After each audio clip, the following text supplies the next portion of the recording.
याबद्दल मनापासून धन्यवाद करते। भारताचे संविधान, आता संविधानाबद्दल बोलायचे झाले तर बरेच तास बोलून देखील संविधानाचे मुद्दे विशद करणं खरंच खूप अवघड आहे। परंतु वेळेचे बंधन लक्षात घेता काही महत्त्वाचे मुद्दे सोप्या शब्दामध्ये मी आपल्यासमोर मांडण्याचा प्रयत्न करते।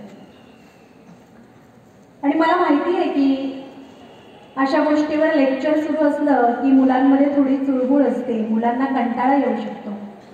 परंतु सर्व मुलांना मी एक सांगू इच्छिते की या सर्व गोष्टींची माहिती करून घेणं हे एका भारतीय नागरिकाच्या दृष्टीने अत्यंत महत्त्वाचं आहे।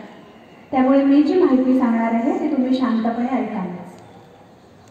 आता संविधान म्हणजे काय? तर प्रत्येक भारतीय नागरिकाला सामाजिक, आर्थिक, राजनैतिक न्याय, त्याचप्रमाणे स्वातंत्र्य आणि समानता मिळवून देण्यासाठी केलेला निर्धार। म्हणजेच प्रत्येक नागरिकाला न्याय मिळावा, स्वातंत्र्य मिळावं, समानतेची वागणूक मिळावी यासाठी घालून दिलेले नियम।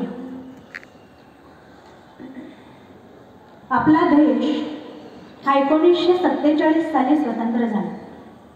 त्यानंतर भारताचा राज्यकारभार चालवण्याच्या दृष्टीने संविधान निर्मिती करावी असा ठराव झाला।